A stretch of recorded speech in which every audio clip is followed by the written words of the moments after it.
The petitioner is said to be the owner of the suit schedule lands, having purchased it on 28/3/2001. The suit schedule property is said to have been purchased in an auction by conducted by the Vishweshwara Iron and Steel Plant, Bhadravati. The plaintiff petitioner makes an application to the Assistant Director of Land Records, Tarikere, to conduct measurement of the suit schedule property and fix the hadbast in respect of the said property. When the petitioner then comes to know that certain people unauthorizedly were squatting in the property of the petitioner and therefore filed a suit in OS 45 of 2005 seeking declaration, possession, permanent injunction against the defendants. The petitioner did not contest the suit in its true sense. It comes to be dismissed for non-prosecution on 7/9/2018. The first dismissal ಯಾವುದು?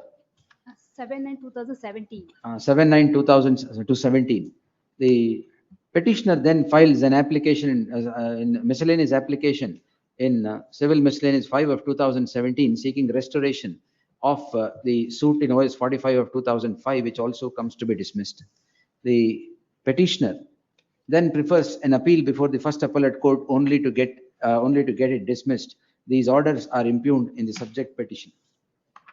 The learned counsel for the petitioner, taking this court through the orders passed by both the trial court and the first appellate court, would seek to contend that they are premised on wrong assumptions that the petitioner has not led evidence despite passage of 12 years from the date of institution of the suit, and which is again carried over to the order in the first appellate court.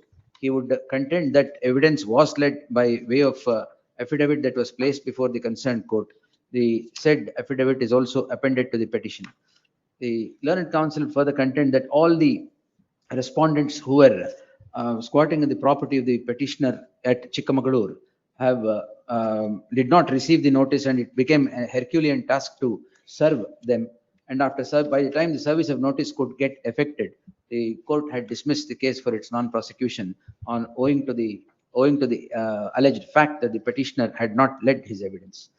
He would seek an opportunity as right to property would be taken away if the orders of the concerned courts would be affirmed. Per contra, the learned counsel appearing for the sixth respondent, Panchayat, and the state would submit that they would have no objection to consider the case on its merit, as the private respondents who are all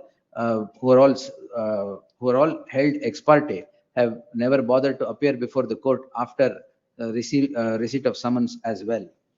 They would leave a decision to the hands of this court. The aforenarrated facts are not in this. I have given my sworn Madi. The aforenarrated facts are not in dispute. The link in the chain of events and the dates are all a matter of record. The prima facie, the case would clearly depict the indolence on the part of the petitioner.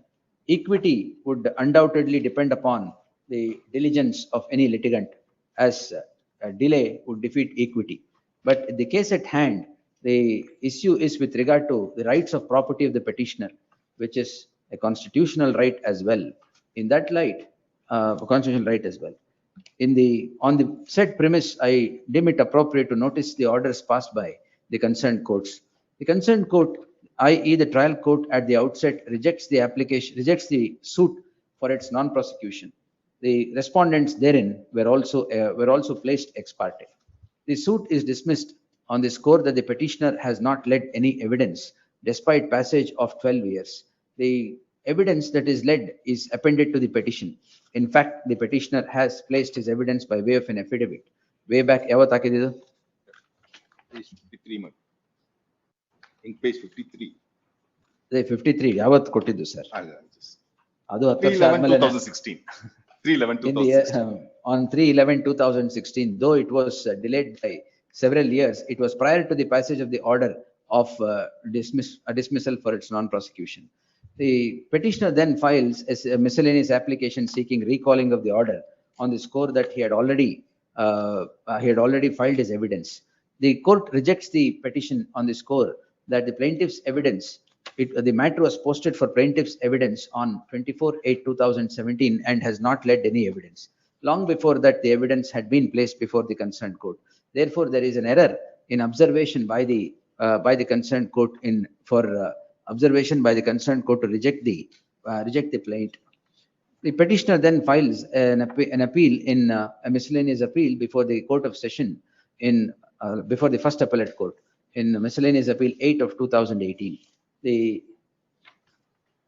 The concerned court, though the First Appellate Court records the dates on which the petitioner was granted an opportunity to lead his evidence, but the fact that that had been recorded by the trial court that the petitioner had not let any evidence is carried on to the First Appellate Court as well. In the light of the property of the petitioner being put to jeopardy by the defendants and his and right to property, and recognizing the right to property of the petitioner, I deem it appropriate to grant him one opportunity to conclude the proceedings before the concerned court. In that light, the orders of both the trial court and the First Appellate Court stands obliterated. The matter is remitted back to the hands of the trial court. Obliterated.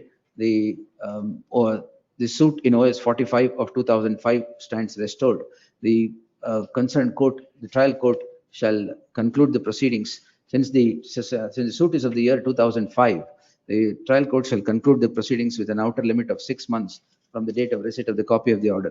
It is needless to observe that the petitioner has to cooperate with the proceedings for the conclusion of the proceedings. In the event the petitioner would again